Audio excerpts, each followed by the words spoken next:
1 2 3 4 ভাইজানেরা, না বললে কিন্তু শুনবো না। এই 400টা টাকা আপনাদের জন্য। আরে মিষ্টি খাবেন ভাইজানেরা, মিষ্টি খাবেন। আরে কি জন্য খাবেন বুঝতে পারছেন না? থাম্বনেলে দেখেছেন, পড়েননি? এই খুশির মৌসুমে, এই খুশির খবরে আমার তরফ থেকে আপনি নিজে মিষ্টি খাবেন, আপনার পরিবারের লোকের খাওয়াবেন, আর যদি সামর্থ্য থাকে। এতদিন ধরে গর্জন করতে থাকা একটা বাঘ সারা পৃথিবী ভয় পাচ্ছে হালুম। কখন জানি কারে একটা কামড় দেয়, ঘাড় মটকায় ফেলে, কখন জানি কারে হ্যাশ্রয়ে নিয়ে যায়, গুহার ভিতরে নিয়ে শিকার করে ফেলে। 17 মাস পরে এই প্রথম বেশ টনক নড়িয়েছে। ইট মারলে না পাটকেল খাইতে হবে। হ্যাঁ ভাই, আপনি যখন ইট মারবেন কাচের ঘরে বৈশা, তখন বাকি যেটা আসবে সেটার নাম পাটকেল। আর ওই পাটকেল যদি কাচের ঘরে পড়ে, কি রকম আওয়াজ হবে, ঝুনঝুন করে সবকিছু ভাঙ্গা পড়বে।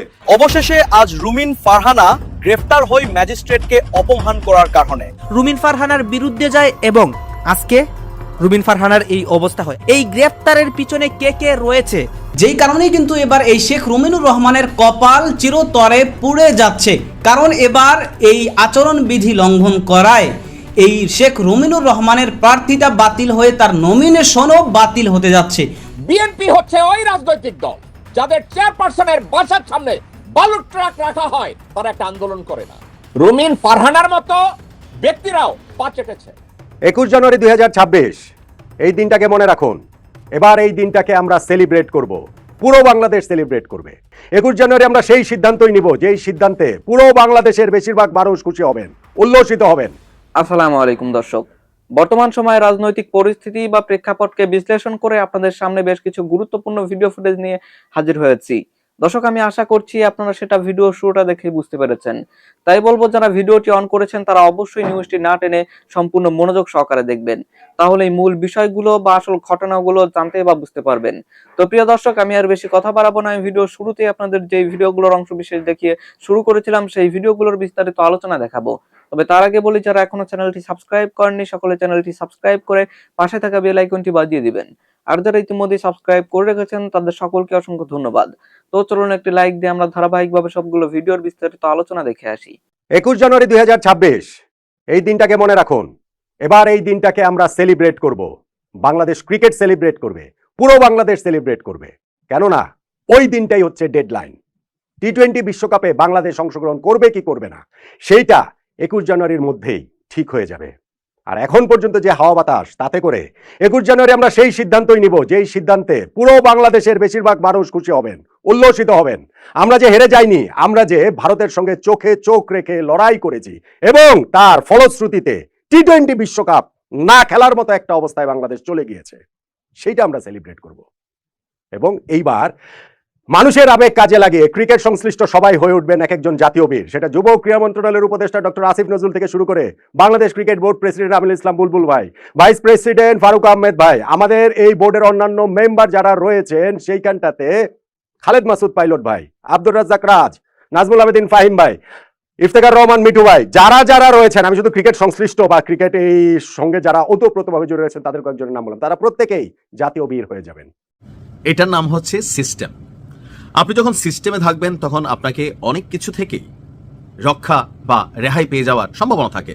বা আপনি যখন সিস্টেমের বাহিরে যাবেন তখন হচ্ছে কি আপনার বিরুদ্ধে ব্যবস্থা নেওয়া হবে। এই জন্য বলা হয় যে 10 মিলে করি কাজ, হারিজিতি নাহিরাজ। দিন শেষে আপনাকে একটা টিমের মধ্যে থাকতে হবে, কোনো দলের অবস্থানে থাকতে হবে। যদি না থাকেন তাহলে আপনাকে বিপদে পড়তে হবে। আমার কাছে মনে হয় যে ব্যারিস্টার রুমিন ফারহানা এবং তার সহযোগীদের বিরুদ্ধে যে ব্যবস্থাটা নেওয়া হয়েছে, কারণ এখন ব্যারিস্টার রুমিন ফারহানার কোনো দলগত পরিচয় নাই, প্লাস নির্বাচনের মাঠে বিভিন্নভাবে তিনি তার যে বক্তব্য দিচ্ছেন এটা বিএনপির বিরুদ্ধেই যাচ্ছে। আর যদি বিএনপির বিরুদ্ধে যায়, প্রশাসনে যারা আছেন তারা তো রিয়েকশন দেবেনি। এখন কেন আসলে গতকালকে ব্যারিস্টার রুমিন ফারহানা যেই ভাষায় ম্যাজিস্ট্রেটকে শাসিয়েছেন, একই ভাষায় কিন্তু নেত্রকোনার বিএনপির একজন নেতা চেয়ারম্যান তিনি কিন্তু ম্যাজিস্ট্রেটকে শাসিয়েছেন। তো ওনার বিরুদ্ধে কি ব্যবস্থা নেওয়ার জন্য প্রশাসনকে চিঠি দেওয়া হয়েছে?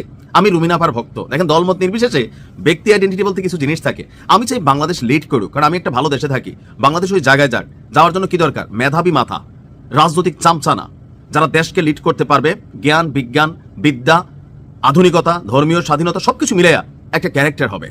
তো সেক্ষেত্রে আমার ব্যারিস্টার রুমিনরে ভালো লাগে, যার কারণে আমি ওনার পক্ষেই বলতে পারেন হয়তো এই ভিডিওটি করছি।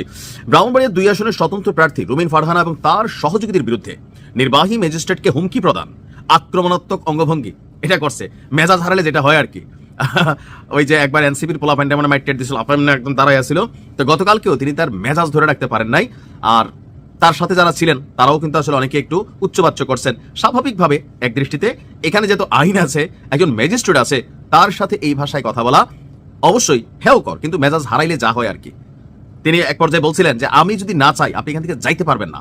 সো এটা প্রশাসনকে চ্যালেঞ্জ করা, যেটা হয়েছে রুমিন আপা আমার মনে হয় তিনি ধৈর্য হারিয়ে ফেলেছেন, আর গতকালকে এখান থেকে তিনি আসলে বাটে পড়ে গেছেন। এখন এই বিষয়গুলো নিয়ে আপনার তার বিরুদ্ধে আইনগত ব্যবস্থা নিতে চিঠি প্রদান করেছেন সহকারী রিটার্নিং অফিসার এবং সরাইল উপজেলা নির্বাহী অফিসার অর্থাৎ ইউএনও মোহাম্মদ আবু বকর সরকার। সিনিয়র সিভিল জজ আদালতের সিভিল জজ এবং নির্বাচনী অনুসন্ধান এবং বিচারিক কমিটির আশরাফুল ইসলামের কাছে চিঠিটি প্রেরণ করা হয়েছে। বলা হয়েছে মোবাইল কোর্ট পরিচালনাকারী সহকারী কমিশনার এবং নির্বাহী ম্যাজিস্ট্রেট শাহরিয়া হাসান খানের বিরুদ্ধে রুমিন ফারহানা এবং তার সহযোগীরা একাধিক বেয়াদবিপূর্ণ এবং হুমকিমূলক আচরণ করেন। আসলে কিন্তু হয়েছে, মাথা গরম হলে যেটা হয় আর কি, ক্ষমা করে দেওয়া যেতে পারে, কারণ আপা এমনিতে খুব শান্ত মানুষ। তারপরে তিনি নিজেই ব্যারিস্টার। আচ্ছা, রুমিন ফারহানা বারবার ম্যাজিস্ট্রেটের দিকে আক্রমণাত্মক বৃদ্ধাঙ্গুলি এবং আঙ্গুল উঁচিয়ে ইংরেজিতে সতর্ক করে বলেন, this is the last time I warning you and I will not listen to this. তো বাংলায় যেটা যে আপনি পারলে, আপনার বাংলায় বলছেন আপনি পারলে থামাই দেন, আজকে ভদ্রতা দেখাচ্ছি, নেক্সট টাইম কিন্তু এই ভদ্রতা করবো না, এটাও এখানে উল্লেখ আসছে। বুড়ি আঙ্গুল দেখানো, আপনারা কিচ্ছু করতে পারবেন না। তারপর হচ্ছে তার বিরুদ্ধে আরও অভিযোগ হচ্ছে উপস্থিত জনতাকে দেখিয়ে হুমকি দেন এবং জনগণকে খেপিয়ে মব সৃষ্টি করার চেষ্টা করেন। তিনি বলেন, আজকে আমি আঙ্গুল তুলে বলে গেলাম আমার এই মানুষ এখান থেকে বাইর হইতে পারবেন না, মাথায় রাখেন। তো এখানে অনেকের বিরুদ্ধেই আসছে। তো এখানে যেটা হবে আপনার নির্বাচনী আচরণ বিধি যেটা, সেটা লঙ্ঘন হয়েছে 100%। তো সেই ক্ষেত্রে তিনি হয়তো শোকজ হবেন, তার প্রার্থিতা যেহেতু বৈধ, গ্রেপ্তার হবেন না, এই মুহূর্তে তাকে গ্রেপ্তার করা হবে না।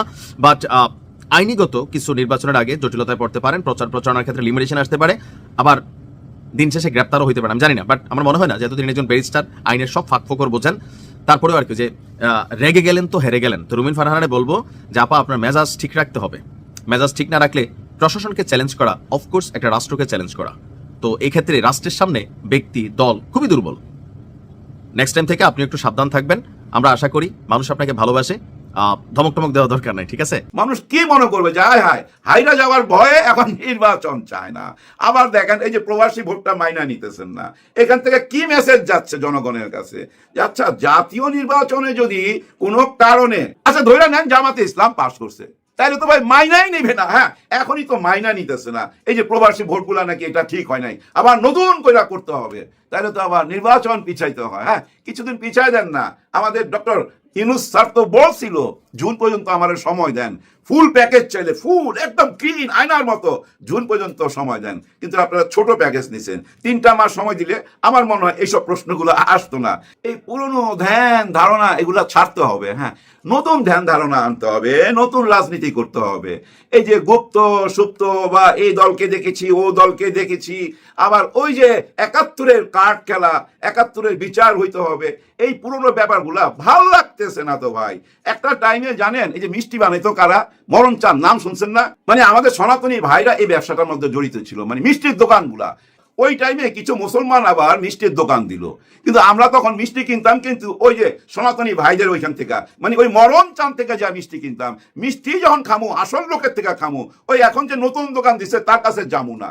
তার মানে কি জানেন, আমরা যদি 71-এর ওই কার্ডটা খেলতে চাই, স্বাধীনতার পক্ষে আর বিপক্ষের ওই কার্ডটা যদি আবার টেবিলে ফেলতে চাই, তাহলে আওয়ামী লীগের থেকেই ফেলুক, আওয়ামী লীগের ঘর থেকেই মিষ্টিটা খামো।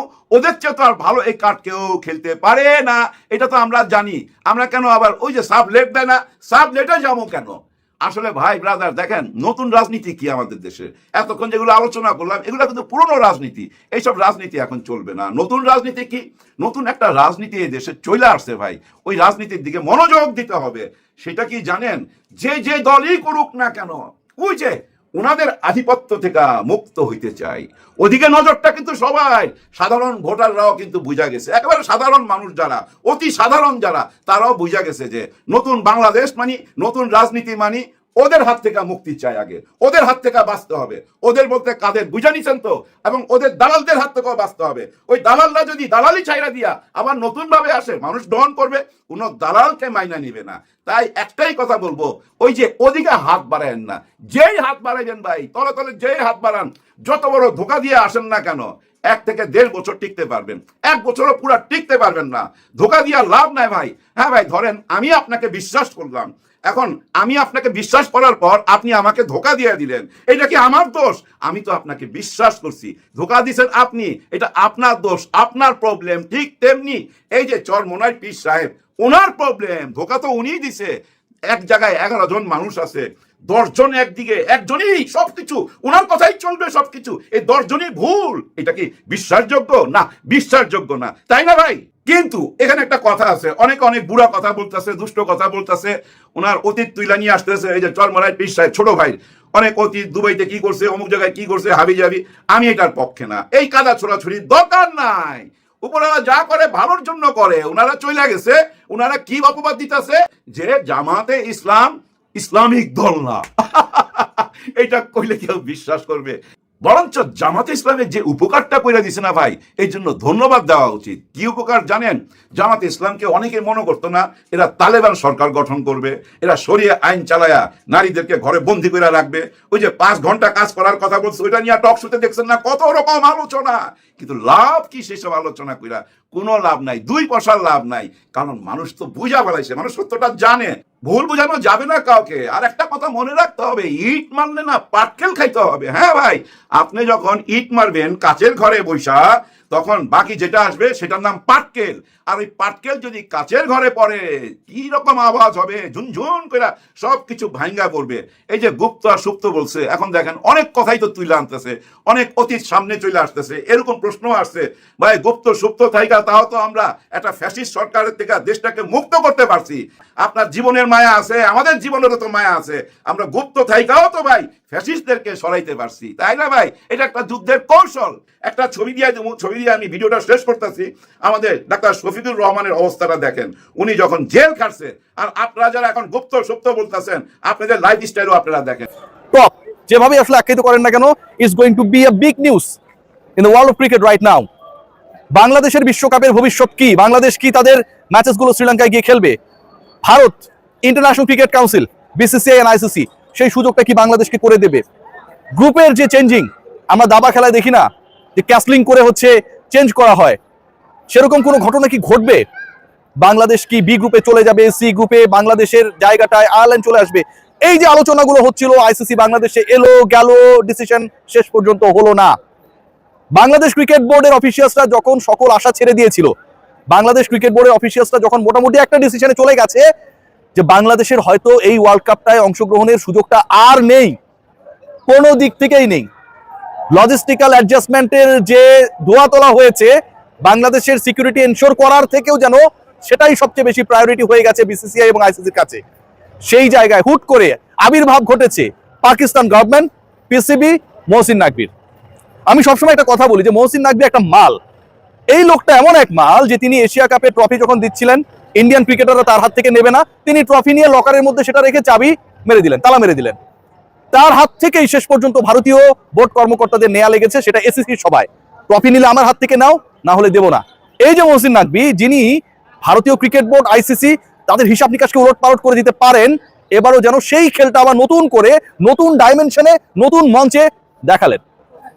পাকিস্তান ক্রিকেট বোর্ড তাদের যে বিভিন্ন সোর্সেসগুলো রয়েছে, জিও নিউজ, পাবলিক নিউজ, বিভিন্ন নিউজ সোর্সেস যেগুলো রয়েছে, যে নিউজ হাবগুলো রয়েছে, তারা জানাচ্ছে they will not participate in the upcoming world cup যদি বাংলাদেশ অংশগ্রহণ করতে না পারে। আবারও বলছি, they will reconsider regarding the issue of their participation in the upcoming world cup. যে ওয়ার্ল্ড কাপটা শুরু হতে যাচ্ছে পরের মাসে 7 তারিখ থেকে, পাকিস্তান উইল রিকনসিডার তারা অংশগ্রহণ করবে কি করবে না, according to the sources and the news agencies of Pakistan, PCB. বাংলাদেশের অংশগ্রহণটা নিশ্চিত হচ্ছে কি না সেটার উপর ডিপেন্ড করে। ভয়াবহ পরিস্থিতি, বাংলাদেশকে বিশ্বকাপে আপনার নিতেই হবে, আনলেস বাংলাদেশের গ্রুপ নিয়ে যে কাহিনী তৈরি হয়েছে, বাংলাদেশের পার্টিসিপেটিং যে প্রতিপক্ষরা রয়েছে তাদেরকে নিয়ে যে কাহিনী তৈরি হয়েছে, সকল কাহিনী একদম ডেমোলিশ হয়ে যাবে, আইসিসির রেভিনিউ ফল করবে। কেন বলছি এই আলোচনা? বাংলাদেশ অংশগ্রহণ না করলে ইন্ডিয়ার গোনার টাইম নাই, পাকিস্তান অংশগ্রহণ না করলে ইন্ডিয়া কেন, আইসিসিরও গোনার টাইম বের করতে হবে। টোটাল যে রেভিনিউ এক ইন্ডিয়া পাকিস্তান ম্যাচ আয়োজন করে আইসিসি প্রফিট করবে, ব্রডকাস্টার প্রফিট করবে, পুরোটা আকাশ থেকে মাটিতে খসে পড়বে।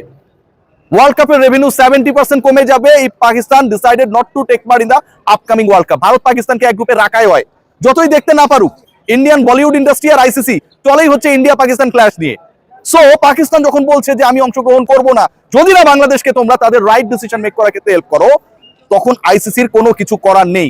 মুখে মুখে অনেক কথা বলতে পারে, অনেক লেটার পাঠাতে পারে, অনেক মেইল করতে পারে, অনেক ধরনের বক্তব্য আসতে পারে, অনেক সমস্যায় তারা রয়েছে, হাত ব্যথা, পা ব্যথা, মাথা ব্যথা, এগুলো কিভাবে সারাবে এই অল্প সময়ের মধ্যে। কিন্তু এন্ড অফ দ্য ডে ভারতের গ্রুপে একটা বড় ধরনের ক্যাচার লাগার অপেক্ষায়, কারণ আপকামিং ওয়ার্ল্ড কাপে ভারত পাকিস্তানের যেই ম্যাচ, পাকিস্তান যদি শেষ পর্যন্ত না খেলে সেই ম্যাচও পোস্টপোন হয়ে যাবে। বাংলাদেশ যদি না খেলে, বাংলাদেশের যে 4টা ম্যাচ রয়েছে সেই 4টা ম্যাচ আলটিমেটলি পয়েন্টলেস, বাংলাদেশ থাকবে, অন্য দলকে আপনাকে ওয়াকওভার দেওয়া লাগবে। পাকিস্তান যদি না খেলে ভারত সহ তার প্রতিপক্ষ 4টা দল ওয়াকওভার পাবে। টোটাল 8টা ম্যাচ টেলিকাস্ট হবে না। এই টোটাল 8টা ম্যাচের মধ্যে ইন্ডিয়া পাকিস্তানের ম্যাচ এবং ইন্ডিয়া পাকিস্তানের গ্রুপের খেলা যারা ফলো করে তারা কেউ ওই গ্রুপের খেলা ফলো করবে না। হোয়েনেভার ইন্ডিয়া পাকিস্তান এক গ্রুপে নাই অথবা থাকার পরেও পাকিস্তান খেলবে না ডিসাইড করছে, ওই গ্রুপের কোনো ভ্যালু থাকে না।